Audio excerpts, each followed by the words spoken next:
ಓಂ ಶಾಂತಿ. ಇಂದಿನ ದಿನಾಂಕ 28/2/2025. ಪ್ರಾರ್ಥ ಮುರಳಿ ಬಾಪ್ತಾದ ಮಧುಬನ. ಮಧುರ ಮಕ್ಕಳೇ, ಶಾಂತಿ ಬೇಕೆಂದರೆ ಅಶರೀರಿಯಾಗಿರಿ. ಈ ದೇಹದ ಪರಿವೆಯಲ್ಲಿ ಬರುವುದರಿಂದಲೇ ಅಶಾಂತಿಯಾಗುತ್ತದೆ. ಆದ್ದರಿಂದ ತನ್ನ ಸ್ವಧರ್ಮದಲ್ಲಿ ಸ್ಥಿತರಾಗಿ. ಪ್ರಶ್ನೆ: ಯಥಾರ್ಥ ನೆನಪೆಂದರೇನು? ನೆನಪಿನ ಸಮಯದಲ್ಲಿ ಯಾವ ಮಾತಿನ ಕಡೆ ವಿಶೇಷವಾಗಿ ಗಮನ ಕೊಡಬೇಕೋ? ಉತ್ತರ: ತನ್ನನ್ನು ಈ ದೇಹದಿಂದ ಭಿನ್ನ ಆತ್ಮನೆಂದು ತಿಳಿದು ತಂದೆಯನ್ನು ನೆನಪು ಮಾಡಬೇಕು. ಇದೇ ಯಥಾರ್ಥವಾದ ನೆನಪಾಗಿದೆ. ಯಾವುದೇ ದೇಹದ ನೆನಪು ಬರಬಾರದು. ಅದಕ್ಕಾಗಿ ಬಹಳ ಗಮನ ಕೊಡುವುದು ಅವಶ್ಯಕ. ನೆನಪಿನಲ್ಲಿರಲು ಜ್ಞಾನದ ನಶೆ ಏರಿರಲಿ. ಬುದ್ಧಿಯಲ್ಲಿರಲಿ. ತಂದೆಯು ನಮ್ಮನ್ನು ಇಡೀ ವಿಶ್ವದ ಮಾಲೀಕರನ್ನಾಗಿ ಮಾಡುತ್ತಾರೆ. ನಾವು ಇಡೀ ಭೂಮಿ, ಸಮುದ್ರ ಎಲ್ಲದಕ್ಕೆ ಮಾಲೀಕರಾಗುತ್ತೇವೆ. ಗೀತೆ: ನಿಮ್ಮನ್ನು ಪಡೆದ ನಾನು ಜಗತ್ತನ್ನೇ ಪಡೆದೆನು. ಓಂ ಶಾಂತಿ. ಓಂ ಎಂಬುದರ ಅರ್ಥವೇ ಆಗಿದೆ ಅಹಂ, ಅಂದರೆ ನಾನು ಆತ್ಮ. ಓಂ ಎಂದರೆ ಭಗವಂತನೆಂದು ಮನುಷ್ಯರು ತಿಳಿಯುತ್ತಾರೆ. ಆದರೆ ಆ ರೀತಿ ಇಲ್ಲ. ಓಂ ಎಂದರೆ ನಾನು ಆತ್ಮ, ಇದು ನನ್ನ ಶರೀರವಾಗಿದೆ. ಓಂ ಶಾಂತಿ ಎಂದು ಹೇಳುತ್ತೀರಲ್ಲವೇ? ನಾನು ಆತ್ಮನ ಸ್ವಧರ್ಮವು ಶಾಂತಿಯಾಗಿದೆ. ಆತ್ಮವು ತನ್ನ ಪರಿಚಯವನ್ನು ಕೊಡುತ್ತದೆ. ಮನುಷ್ಯರು ಬಲೆ ಓಂ ಶಾಂತಿ ಎಂದು ಹೇಳುತ್ತಾರೆ.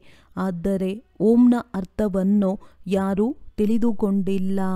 ಓಂ ಶಾಂತಿಯ ಶಬ್ದವು ಒಳ್ಳೆಯದಾಗಿದೆ. ನಾವಾತ್ಮಗಳಾಗಿದ್ದೇವೆ. ನಮ್ಮ ಸ್ವಧರ್ಮವು ಶಾಂತಿಯಾಗಿದೆ. ನಾವಾತ್ಮಗಳು ಶಾಂತಿಧಾಮದ ನಿವಾಸಿಗಳಾಗಿದ್ದೇವೆ. ಎಷ್ಟು ಸಹಜ ಅರ್ಥವಿದೆ. ಯಾವುದೇ ವಿಸ್ತಾರವಾದ ಸುಳ್ಳು ಮಾತುಗಳಿಲ್ಲ. ಈ ಸಮಯದ ಮನುಷ್ಯಾತ್ಮರು ಈಗ ಹೊಸ ಪ್ರಪಂಚವೋ ಅಥವಾ ಹಳೆಯ ಪ್ರಪಂಚವೋ ಎಂದು ತಿಳಿದುಕೊಂಡಿಲ್ಲ.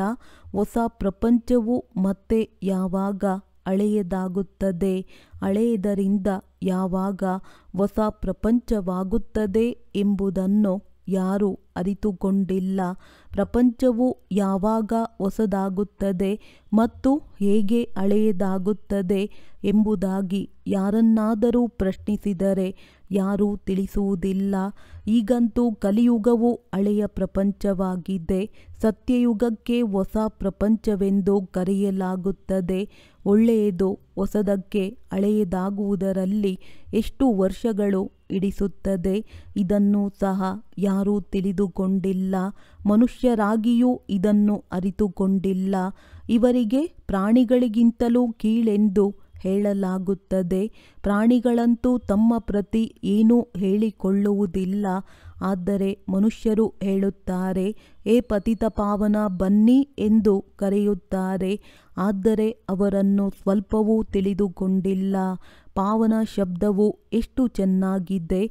ಪಾವನ ಪ್ರಪಂಚ, ಸ್ವರ್ಗವು ಹೊಸ ಪ್ರಪಂಚವೇ ಆಗಿರುವುದು. ದೇವತೆಗಳ ಚಿತ್ರಗಳೂ ಇವೆ. ಆದರೆ ಈ ಲಕ್ಷ್ಮೀನಾರಾಯಣರು ಹೊಸ ಪಾವನ ಪ್ರಪಂಚದ ಮಾಲೀಕರಾಗಿದ್ದಾರೆಂದು ಯಾರೂ ತಿಳಿದುಕೊಂಡಿಲ್ಲ. ಇವೆಲ್ಲ ಮಾತುಗಳನ್ನು ಬೇಹದ್ದಿನ ತಂದೆಯೇ ಕುಳಿತು ತಿಳಿಸಿಕೊಡುತ್ತಾರೆ. ಹೊಸ ಪ್ರಪಂಚವೆಂದು ಸ್ವರ್ಗಕ್ಕೆ ಹೇಳಲಾಗುತ್ತದೆ. ದೇವತೆಗಳಿಗೆ ಸ್ವರ್ಗವಾಸಿಗಳೆಂದು ಹೇಳುತ್ತಾರೆ. ಈಗಂತೂ ಹಳೆಯ ಪ್ರಪಂಚ ನರಕವಾಗಿದೆ. ಇಲ್ಲಿ ಮನುಷ್ಯರು ನರಕವಾಸಿಗಳಾಗಿದ್ದಾರೆ. ಯಾರಾದರೂ ಮರಣ ಹೊಂದಿದಾಗಲೂ ಸ್ವರ್ಗವಾಸಿಗಳಾದರು ಎಂದು ಹೇಳುತ್ತಾರೆ. ಅಂದ ಮೇಲೆ ಇಲ್ಲಿ ನರಕವಾಸಿಗಳಾಗಿದ್ದರೆಂದು ಅರ್ಥವಲ್ಲವೇ? ಅವರ ಬಾಯಿಯಿಂದಲೇ ಹೇಳುತ್ತಾರೆ ಅಂದ ಮೇಲೆ ಇದು ನರಕವಾಯಿತು. ಆದರೆ ನೀವು ನರಕವಾಸಿಗಳಾಗಿದ್ದೀರೆಂದು ಹೇಳಿದರೆ ಕೋಪ ಬಂದು ಬಿಡುತ್ತದೆ. ತಂದೆಯು ತಿಳಿಸುತ್ತಾರೆ, ನೋಡಲು ಬಲೆ ಮನುಷ್ಯರಾಗಿದ್ದಾರೆ. ಮುಖವು ಮನುಷ್ಯನದ್ದಾಗಿದೆ. ಆದರೆ ಗುಣಗಳು ಮಂಗನಂತಿದೆ. ಇದು ಸಹ ಗಾಯನವಿದೆಯಲ್ಲವೇ? ತಾವೇ ಮಂದಿರಗಳಲ್ಲಿ ಹೋಗಿ ದೇವತೆಗಳ ಮುಂದೆ ತಾವು ಸರ್ವಗುಣ ಸಂಪನ್ನರೆಂದು ಆಡುತ್ತಾರೆ ಮತ್ತು ತಮಗಾಗಿ ತಾವು ಪಾಪಿ ನೀಚರಾಗಿದ್ದೇವೆ ಎಂದು ಹೇಳಿಕೊಳ್ಳುತ್ತಾರೆ. ಆದರೆ ನೀವು ವಿಕಾರಿಗಳಾಗಿದ್ದೀರೆಂದು ನೇರವಾಗಿ ಹೇಳಿದ್ದೇ ಆದರೆ ಕ್ರೋಧಿತರಾಗಿ ಬಿಡುತ್ತಾರೆ. ಆದ್ದರಿಂದ ತಂದೆಯು ಕೇವಲ ಮಕ್ಕಳೊಂದಿಗೆ ಕೇಳುತ್ತಾರೆ ಮತ್ತು ತಿಳಿಸಿಕೊಡುತ್ತಾರೆ.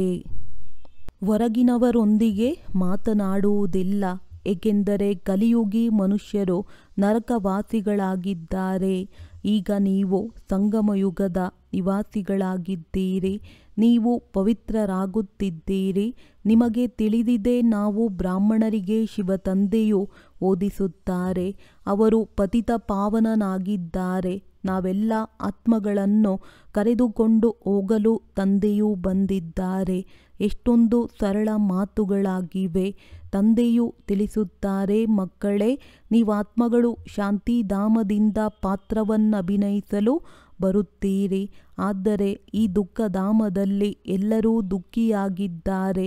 ಆದ್ದರಿಂದ ಮನಃಶಾಂತಿ ಹೇಗೆ ಸಿಗುವುದು ಎಂದು ಹೇಳುತ್ತಿರುತ್ತಾರೆ. ಆತ್ಮಕ್ಕೆ ಶಾಂತಿ ಹೇಗೆ ಸಿಗುವುದು ಎಂದು ಹೇಳುವುದಿಲ್ಲ. ಅರೆ ಓಂ ಶಾಂತಿ, ನನ್ನ ಸ್ವಧರ್ಮವು ಶಾಂತಿಯಾಗಿದೆ ಎಂದು ನೀವೇ ಹೇಳುತ್ತೀರಲ್ಲವೇ? ಅಂದ ಮೇಲೆ ಮತ್ತೆ ಶಾಂತಿಯನ್ನೇಕೆ ಬೇಡುತ್ತೀರಿ? ತನ್ನನ್ನು ಆತ್ಮವೆಂಬುದನ್ನು ಮರೆತು ದೇಹಾಭಿಮಾನದಲ್ಲಿ ಬಂದು ಬಿಡುತ್ತೀರಿ. ಆತ್ಮಗಳಂತೂ ಶಾಂತಿಧಾಮದ ನಿವಾಸಿಗಳಾಗಿದ್ದೀರಿ. ಅಂದ ಮೇಲೆ ಮತ್ತೆ ಈಗ ಶಾಂತಿಯು ಎಲ್ಲಿಂದ ಸಿಗುವುದೋ? ಅಶರೀರಿಯಾದಾಗಲೇ ಶಾಂತಿ ಸಿಗುವುದು. ಶರೀರದ ಜೊತೆ ಆತ್ಮವಿದೆ ಅಂದ ಮೇಲೆ ಅದಕ್ಕೆ ಅವಶ್ಯವಾಗಿ ಮಾತನಾಡಬೇಕಾಗುತ್ತದೆ, ನಡೆದಾಡಬೇಕಾಗುತ್ತದೆ. ನಾವಾತ್ಮಗಳು ಶಾಂತಿಧಾಮದಿಂದ ಇಲ್ಲಿಗೆ ಪಾತ್ರವನ್ನಭಿನಯಿಸಲು ಬಂದಿದ್ದೇವೆ. ರಾವಣನೇ ನಮ್ಮ ಶತ್ರುವಾಗಿದ್ದಾನೆಂದು ಯಾರೂ ತಿಳಿದುಕೊಂಡಿಲ್ಲ. ಈ ರಾವಣನು ಯಾವಾಗಿನಿಂದ ಶತ್ರುವಾಗಿದ್ದಾನೆಂದು ತಿಳಿದುಕೊಂಡಿಲ್ಲ.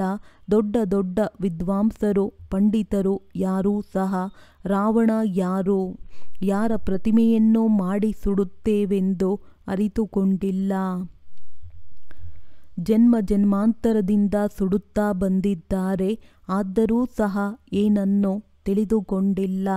ರಾವಣ ಯಾರೆಂದು ಯಾರನ್ನಾದರೂ ಕೇಳಿ, ಇದೆಲ್ಲವೂ ಕಲ್ಪನೆಯಾಗಿದೆ ಎಂದು ಹೇಳುತ್ತಾರೆ. ತಿಳಿದುಕೊಂಡೇ ಇಲ್ಲವೆಂದರೆ ಪ್ರತ್ಯುತ್ತರವನ್ನೇನು ಕೊಡುತ್ತಾರೆ? ಶಾಸ್ತ್ರಗಳಲ್ಲಿಯೂ ಇದೆಯಲ್ಲವೇ? ಏ ರಾಮನೇ, ಈ ಸಂಸಾರವನ್ನು ರಚಿಸಿಯೇ ಇಲ್ಲ ಅಂದರೆ ಇದು ಸಂಸಾರವೇ ಇಲ್ಲ, ಇದೆಲ್ಲವೂ ಕಲ್ಪನೆಯಾಗಿದೆ ಎಂದು ಬಹಳ ಹೇಳುತ್ತಾರೆ. ಕಲ್ಪನೆ ಎಂಬುದರ ಅರ್ಥವೇನು? ಇದು ಸಂಕಲ್ಪಗಳ ಪ್ರಪಂಚವೆಂದು ಹೇಳುತ್ತಾರೆ. ಯಾರು ಹೇಗೆ ಸಂಕಲ್ಪ ಮಾಡುತ್ತಾರೆಯೋ ಅದು ಆ ರೀತಿಯಾಗಿ ಬಿಡುತ್ತದೆ ಎಂದು ಹೇಳಿಬಿಡುತ್ತಾರೆ. ಇದರ ಅರ್ಥವನ್ನೂ ಸಹ ತಿಳಿದುಕೊಂಡಿಲ್ಲ. ತಂದೆಯು ಮಕ್ಕಳಿಗೆ ತಿಳಿಸಿಕೊಡುತ್ತಾರೆ. ಇದರಲ್ಲಿ ಕೆಲವರು ಬಹಳ ಚೆನ್ನಾಗಿ ತಿಳಿದುಕೊಳ್ಳುತ್ತಾರೆ, ಕೆಲವರು ತಿಳಿದುಕೊಳ್ಳುವುದೇ ಇಲ್ಲ. ಯಾರು ಚೆನ್ನಾಗಿ ತಿಳಿದುಕೊಳ್ಳುವರೋ ಅವರಿಗೆ ಸ್ವಂತ ಮಕ್ಕಳೆಂದು ಹೇಳುತ್ತಾರೆ. ಯಾರು ಅರಿತುಕೊಳ್ಳುವುದಿಲ್ಲವೋ ಅವರು ಮಲತಾಯಿ ಮಕ್ಕಳಾದರು. ಮಲತಾಯಿ ಮಕ್ಕಳು ವಾರಸುದಾರರಾಗುವರೆ. ತಂದೆಯ ಬಳಿ ಸ್ವಂತ ಮಕ್ಕಳು ಇದ್ದಾರೆ, ಮಲತಾಯಿ ಮಕ್ಕಳೂ ಇದ್ದಾರೆ. ಸ್ವಂತ ಮಕ್ಕಳು ತಂದೆಯ ಸಂಪೂರ್ಣ ಶ್ರೀಮತದಂತೆ ನಡೆಯುತ್ತಾರೆ. ಮಲತಾಯಿ ಮಕ್ಕಳು ನಡೆಯುವುದಿಲ್ಲ. ಇವರು ನನ್ನ ಮತದಂತೆ ನಡೆಯುವುದಿಲ್ಲ. ರಾವಣನ ಮತದ ಮೇಲೆ ಇದ್ದಾರೆಂದು ತಿಳಿಯುತ್ತಾರೆ. ರಾಮ ಮತ್ತು ರಾವಣ ಎರಡು ಶಬ್ದಗಳಿವೆ. ಹಾಗೆಯೇ ರಾಮರಾಜ್ಯ ಮತ್ತು ರಾವಣ ರಾಜ್ಯ ಈಗ ಸಂಗಮವಾಗಿದೆ. ತಂದೆಯು ತಿಳಿಸುತ್ತಾರೆ, ಇವರೆಲ್ಲ ಬ್ರಹ್ಮ ಕುಮಾರ ಕುಮಾರಿಯರು ಶಿವತಂದೆಯಿಂದ ಆಸ್ತಿಯನ್ನು ಪಡೆಯುತ್ತಿದ್ದಾರೆ. ನೀವು ಪಡೆಯುವಿರಾ? ಶ್ರೀಮತದಂತೆ ನಡೆಯುತ್ತೀರಾ? ಆಗ ಯಾವ ಮತವೆಂದು ಕೇಳುತ್ತಾರೆ. ತಂದೆಯು ಶ್ರೀಮತವನ್ನು ಕೊಡುತ್ತಾರೆ. ಪವಿತ್ರರಾಗಿ ನಾವು ಪವಿತ್ರರಾಗಿದ್ದು ಪತಿಯು ನಮ್ಮನ್ನು ಒಪ್ಪದಿದ್ದರೆ ನಾನೇನು ಮಾಡಲಿ ಎಂದು ಹೇಳುತ್ತಾರೆ. ತಂದೆಯಂತೂ ನಮ್ಮ ಪತಿ ಪರಮೇಶ್ವರನಾಗಿದ್ದಾರೆ, ಏಕೆಂದರೆ ಭಾರತದಲ್ಲಿ ಪತಿಯು ನಿಮ್ಮ ಗುರು ಇಡೀ ಸರ್ವಸ್ವವೆಂದು ಕಲಿಸಿಕೊಡಲಾಗುತ್ತದೆ. ಆದರೆ ಈ ರೀತಿ ಯಾರೂ ತಿಳಿದುಕೊಳ್ಳುವುದಿಲ್ಲ. ಆ ಸಮಯದಲ್ಲಿ ಹೌದು ಎಂದು ಹೇಳುತ್ತಾರೆ, ಆದರೆ ಪಾಲಿಸುವುದೇ ಇಲ್ಲ. ಆದರೂ ಸಹ ಮಂದಿರಗಳಿಗೆ ಹೋಗುತ್ತಾರೆ. ನೀನು ಹೊರಗಡೆ ಹೋಗಬೇಡ, ನಾನು ರಾಮನ ಮೂರ್ತಿಯನ್ನು ಮನೆಯಲ್ಲಿಯೇ ತಂದಿಡುತ್ತೇನೆ. ಮತ್ತೆ ಅಯೋಧ್ಯೆ ಮೊದಲಾದ ಕಡೆ ಹೋಗಿ ಏಕೆ ಅಲೆದಾಡುತ್ತೀಯಾ ಎಂದು ಮನುಷ್ಯರು ಕೇಳುತ್ತಾರೆ. ಇದಕ್ಕೆ ಒಪ್ಪುವುದಿಲ್ಲ. ಇದು ಭಕ್ತಿ ಮಾರ್ಗದ ಅಲೆದಾಟವಾಗಿದೆ. ಅವರು ಅವಶ್ಯವಾಗಿ ಅಲೆದಾಡುತ್ತಾರೆ. ತಂದೆಯು ಇದನ್ನು ಒಪ್ಪುವುದಿಲ್ಲ. ಅದಂತೂ ಅವರ ಮಂದಿರವಾಗಿದೆ ಎಂದು ತಿಳಿಯುತ್ತಾರೆ. ಅರೆ, ನೀವು ರಾಮನನ್ನು ನೆನಪು ಮಾಡಬೇಕೋ ಅಥವಾ ಮಂದಿರವನ್ನೋ? ಆದರೆ ತಿಳಿದುಕೊಳ್ಳುವುದೇ ಇಲ್ಲ. ಭಕ್ತಿ ಮಾರ್ಗದಲ್ಲಿ ಏ ಭಗವಂತ ಸದ್ಗತಿ ಮಾಡಿ ಎಂದು ಕೇಳುತ್ತಾರೆ, ಏಕೆಂದರೆ ಅವರೊಬ್ಬರೇ ಸರ್ವರ ಸದ್ಗತಿದಾತನಾಗಿದ್ದಾರೆ. ಅಂದ ಮೇಲೆ ಅವರು ಯಾವಾಗ ಬರುತ್ತಾರೆ ಎಂಬುದನ್ನು ಸಹ ತಿಳಿದುಕೊಂಡಿಲ್ಲ. ತಂದೆಯು ತಿಳಿಸುತ್ತಾರೆ, ರಾವಣನೇ ನಿಮ್ಮ ಶತ್ರುವಾಗಿದ್ದಾನೆ. ರಾವಣನದ್ದು ವಿಚಿತ್ರವೇನೆಂದರೆ ರಾವಣನನ್ನು ಸುಡುತ್ತಾ ಬಂದಿದ್ದಾರೆ, ಆದರೆ ಸಾಯುವುದೇ ಇಲ್ಲ. ರಾವಣನೆಂದರೆ ಯಾರೆಂಬುದನ್ನು ಸಹ ತಿಳಿದುಕೊಂಡಿಲ್ಲ. ಈಗ ನೀವು ಮಕ್ಕಳು ತಿಳಿದುಕೊಂಡಿದ್ದೀರಿ. ನಮಗೆ ಬೇಅದ್ದಿನ ತಂದೆಯಿಂದ ಆಸ್ತಿಯೂ ಸಿಗುತ್ತದೆ. ಶಿವ ಜಯಂತಿಯನ್ನು ಆಚರಿಸುತ್ತಾರೆ, ಆದರೆ ಶಿವನನ್ನೂ ಸಹ ಅರಿತುಕೊಂಡಿಲ್ಲ. ಸರ್ಕಾರದವರಿಗೂ ಸಹ ನೀವು ತಿಳಿಸುತ್ತೀರಿ, ಶಿವನು ಭಗವಂತನಾಗಿದ್ದಾನೆ. ಅವರೇ ಕಲ್ಪ ಕಲ್ಪವೂ ಬಂದು ಭಾರತವನ್ನು ನರಕವಾಸಿಯಿಂದ ಸ್ವರ್ಗವಾಸಿ, ಭಿಕ್ಷುಕನಿಂದ ರಾಜಕುಮಾರನನ್ನಾಗಿ ಮಾಡುತ್ತಾರೆ. ಪತಿತರನ್ನು ಪಾವನ ಮಾಡುತ್ತಾರೆ. ಅವರೇ ಸರ್ವರ ಸದ್ಗತಿದಾತನಾಗಿದ್ದಾರೆ. ಈ ಸಮಯದಲ್ಲಿ ಎಲ್ಲ ಮನುಷ್ಯಾತ್ಮರು ಇಲ್ಲಿದ್ದಾರೆ. ಕ್ರಿಸ್ತನ ಆತ್ಮವೂ ಸಹ ಯಾವುದಾದರೊಂದು ಜನ್ಮದಲ್ಲಿ ಇಲ್ಲಿಯೇ ಇದೆ. ಹಿಂತಿರುಗಿ ಹೋಗಲು ಯಾರಿಗೂ ಸಾಧ್ಯವಿಲ್ಲ.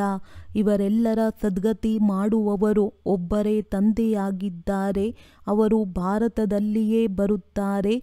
ವಾಸ್ತವದಲ್ಲಿ ಯಾರು ಸದ್ಗತಿ ಮಾಡುವರೋ ಅವರ ಭಕ್ತಿಯನ್ನೇ ಮಾಡಬೇಕಾಗಿದೆ. ಆ ನಿರಾಕಾರ ತಂದೆಯು ಇಲ್ಲಂತೂ ಇಲ್ಲ. ಯಾವಾಗಲೂ ಅವರು ಮೇಲಿದ್ದಾರೆಂದು ತಿಳಿದೇ ನೆನಪು ಮಾಡುತ್ತಾರೆ. ಕೃಷ್ಣನನ್ನು ಮೇಲಿದ್ದಾನೆಂದು ತಿಳಿಯುವುದಿಲ್ಲ. ಮತ್ತೆಲ್ಲರನ್ನೂ ಇಲ್ಲಿ ಕೆಳಗೆ ನೆನಪು ಮಾಡುತ್ತಾರೆ. ಕೃಷ್ಣನನ್ನು ಇಲ್ಲಿಯೇ ನೆನಪು ಮಾಡುತ್ತಾರೆ. ನೀವು ಮಕ್ಕಳದ್ದೇ ಯಥಾರ್ಥವಾದ ನೆನಪಾಗಿದೆ.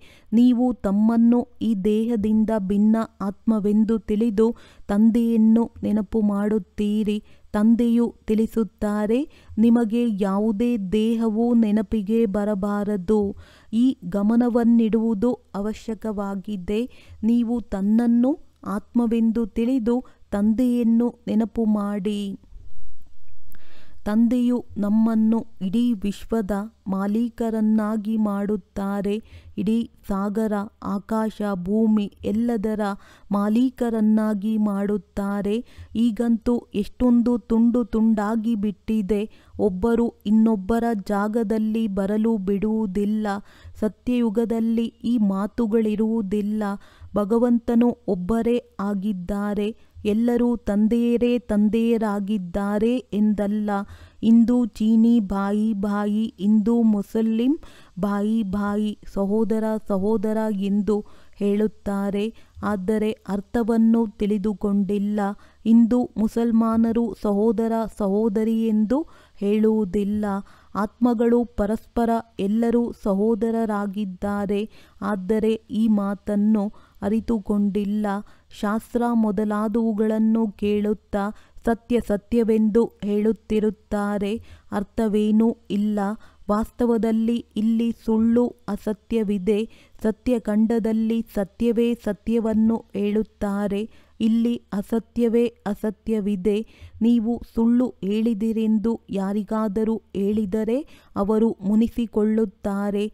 ನೀವು ಸತ್ಯವನ್ನು ಹೇಳಿದರೂ ಸಹ ಕೆಲವರು ನಿಂದನೆ ಮಾಡತೊಡಗುತ್ತಾರೆ. ಈಗ ತಂದೆಯನ್ನಂತೂ ನೀವು ಬ್ರಾಹ್ಮಣರೇ ಅರಿತುಕೊಂಡಿದ್ದೀರಿ.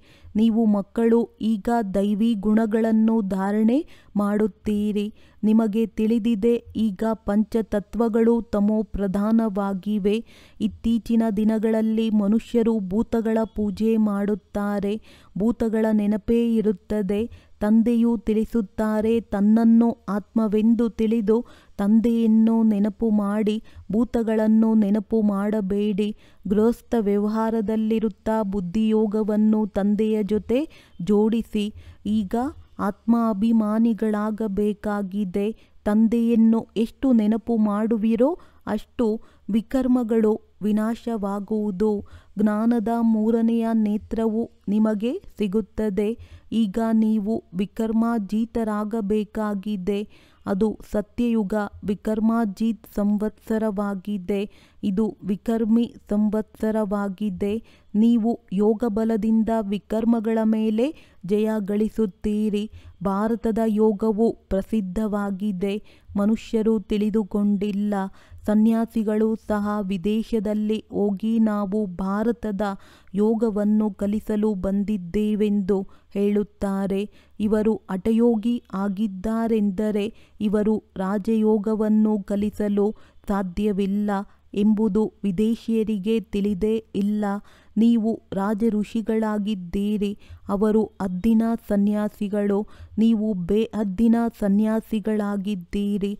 ರಾತ್ರಿ ಹಗಲಿನ ಅಂತರವಿದೆ. ನೀವು ಬ್ರಾಹ್ಮಣರ ವಿನಃ ಮತ್ಯಾರೂ ರಾಜಯೋಗವನ್ನು ಕಲಿಸಲು ಸಾಧ್ಯವಿಲ್ಲ. ಇವು ಹೊಸ ಮಾತುಗಳಾಗಿವೆ. ಹೊಸ ವ್ಯಕ್ತಿಗಳು ಇದನ್ನು ಅರಿತುಕೊಳ್ಳಲು ಸಾಧ್ಯವಿಲ್ಲ. ಆದ್ದರಿಂದ ಹೊಸಬ್ಬರಿಗೆ ಎಂದೂ ಅನುಮತಿ ಕೊಡುವುದಿಲ್ಲ.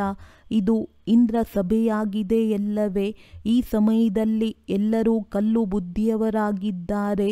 ಸತ್ಯಯುಗದಲ್ಲಿ ನೀವು ಪಾರಸ ಬುದ್ಧಿಯವರಾಗುತ್ತೀರಿ. ಈಗ ಸಂಗಮವಾಗಿದೆ.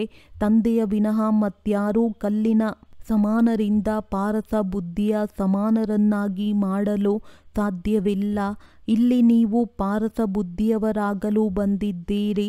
ಅವಶ್ಯವಾಗಿ ಭಾರತವು ಚಿನ್ನದ ಪಕ್ಷಿಯಾಗಿತ್ತಲ್ಲವೇ? ಈ ಲಕ್ಷ್ಮೀನಾರಾಯಣರು ವಿಶ್ವದ ಮಾಲೀಕರಾಗಿದ್ದರು. ಇವರು ಎಂದಾದರೂ ರಾಜ್ಯ ಮಾಡುತ್ತಿದ್ದರು ಎಂಬುದು ಯಾರಿಗೂ ತಿಳಿದಿಲ್ಲ. ಇಂದಿಗೆ 5000 ವರ್ಷಗಳ ಮೊದಲು ಇವರ ರಾಜ್ಯವಿತ್ತು. ಇವರು ಮತ್ತೆ ಎಲ್ಲಿ ಹೋದರು? 84 ಜನ್ಮಗಳನ್ನು ತೆಗೆದುಕೊಂಡರೆಂದು ನೀವು ಹೇಳುತ್ತೀರಿ. ಈಗ ತಮೋಪ್ರಧಾನರಾಗಿದ್ದಾರೆ. ಮತ್ತೆ ತಂದೆಯ ಮೂಲಕ ಸತೋಪ್ರಧಾನರಾಗುತ್ತಿದ್ದಾರೆ. ತತತ್ವಂ ಈ ಜ್ಞಾನವನ್ನು ತಂದೆಯ ವಿನಃ ಮತ್ಯಾವ ಸಾಧು ಸಂತ ತಿಳಿಸಲು ಸಾಧ್ಯವಿಲ್ಲ. ಅದು ಭಕ್ತಿ ಮಾರ್ಗವಾಗಿದೆ. ಇದು ಜ್ಞಾನ ಮಾರ್ಗವಾಗಿದೆ. ನೀವು ಮಕ್ಕಳ ಬಳಿ ಯಾವ ಒಳ್ಳೊಳ್ಳೆಯ ಗೀತೆಗಳಿವೆಯೋ ಅದನ್ನು ಕೇಳಿದಾಗ ರೋಮಾಂಚನವಾಗಿ ನಿಂತು ಬಿಡುತ್ತೀರಿ. ಖುಷಿಯ ನಶೆಯು ಒಮ್ಮೆಲೆ ಏರಿಬಿಡುವುದು. ಮತ್ತೆ ಆ ನಶೆಯು ಸ್ಥಿರವಾಗಿರಬೇಕು. ಇದು ಜ್ಞಾನಾಮೃತವಾಗಿದೆ. ಹೇಗೆ ಅವರು ಮದ್ಯಪಾನ ಸೇವಿಸಿದರೆ ನಶೆಯು ಏರಿಬಿಡುತ್ತದೆ, ಇದಂತೂ ಜ್ಞಾನಾಮೃತವಾಗಿದೆ. ನಿಮ್ಮ ನಶೆಯು ಸದಾ ಏರಿರಬೇಕು ಎಂದು ಇಳಿಯಬಾರದು. ನೀವು ಈ ಲಕ್ಷ್ಮೀನಾರಾಯಣರನ್ನು ನೋಡಿ ಎಷ್ಟೊಂದು ಖುಷಿಯಾಗುತ್ತೀರಿ.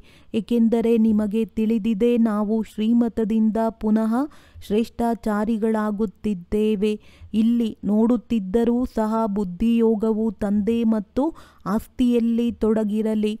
ಒಳ್ಳೆಯದು. ಮಧುರಾತಿ ಮಧುರ ಅಗಲಿ ಹೋಗಿ ಮರಳಿ ಸಿಕ್ಕಿರುವ ಮಕ್ಕಳ ಪ್ರತಿ ಮಾತ್ಪಿತಾ ಬಾಪ್ತಾದರವರ ನೆನಪು, ಪ್ರೀತಿ ಹಾಗೂ ಸುಪ್ರಭಾತ. ಆತ್ಮಿಕ ತಂದೆಯ ಆತ್ಮಿಕ ಮಕ್ಕಳಿಗೆ ನಮಸ್ತೆ. ಧಾರಣೆಗಾಗಿ ಮುಖ್ಯ ಸಾರ: ವಿಕರ್ಮಾಜೀತರಾಗಲು ಯೋಗ ಬಲದಿಂದ ವಿಕರ್ಮಗಳ ಮೇಲೆ ವಿಜಯ ಪ್ರಾಪ್ತಿ ಮಾಡಿಕೊಳ್ಳಬೇಕಾಗಿದೆ. ಇಲ್ಲಿ ನೋಡುತ್ತಿದ್ದರೂ ಬುದ್ಧಿಯೋಗವು ತಂದೆ ಮತ್ತು ಆಸ್ತಿಯಲ್ಲಿ ತೊಡಗಿರಲಿ.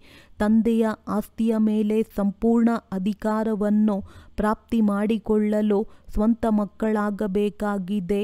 ಒಬ್ಬ ತಂದೆಯ ಶ್ರೀಮತದನುಸಾರವೇ ನಡೆಯಬೇಕಾಗಿದೆ. ತಂದೆಯು ಏನನ್ನು ತಿಳಿಸುತ್ತಾರೆಯೋ ಅದನ್ನು ತಿಳಿದುಕೊಂಡು ಅನ್ಯರಿಗೂ ತಿಳಿಸಬೇಕಾಗಿದೆ. ವರದಾನ: ದಿವ್ಯ ಬುದ್ಧಿಯ ಲಿಫ್ಟ್ ಮೂಲಕ 3 ಲೋಕಗಳ ಸಂಚಾರ ಮಾಡುವಂತಹ ಸಹಜ ಯೋಗಿ ಭವ. ಸಂಗಮಯುಗದಲ್ಲಿ ಎಲ್ಲ ಮಕ್ಕಳಿಗೆ ದಿವ್ಯ ಬುದ್ಧಿಯ ಲಿಫ್ಟ್ ಸಿಗುತ್ತದೆ. ಈ ಸುಂದರವಾದ ಲಿಫ್ಟ್ ಮೂಲಕ 3 ಲೋಕಗಳಿಗೆ ಎಲ್ಲಿ ಬೇಕೋ ಅಲ್ಲಿಗೆ ತಲುಪಬಹುದು.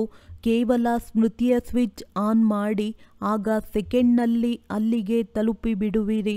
ಮತ್ತು ಎಷ್ಟು ಸಮಯ ಯಾವ ಲೋಕದ ಅನುಭವ ಮಾಡಲು ಇಚ್ಛಿಸುವಿರೋ ಅಷ್ಟು ಸಮಯ ಆ ಸ್ಥಿತಿಯಲ್ಲಿ ಇರಬಹುದು.